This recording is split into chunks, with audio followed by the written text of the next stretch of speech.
এটা হচ্ছে বঙ্গ উৎসব। এটা প্লাইলেস গ্রাউন্ড গেট নাম্বার 9-এ হচ্ছে। আজকে দুর্গাপুজোর খুঁটি পুজো হয়েছে এখানে। আটিনগরের পুজোটা এখানে হয়, তো তার খুঁটি পুজো উপলক্ষে এখানে বঙ্গ উৎসব হচ্ছে। বিভিন্ন রকমের স্টল আছে। এদিকে ভেতরে পুরো কাপড়ের স্টল আছে, আর অনেক রকম ঘর সাজানো হাতের কাজের স্টল আছে। এখানে ফাংশন হচ্ছে। আর এইদিকে পুরো খাবারের স্টল, কলকাতা 16 আনা থেকে শুরু করে সব রকমের ফুড স্টল এখানে আছে।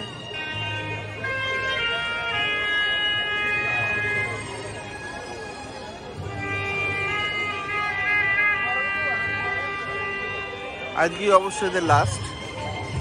এটা প্রি দুর্গাপুজো প্রিপারেশন বলা যেতে পারে।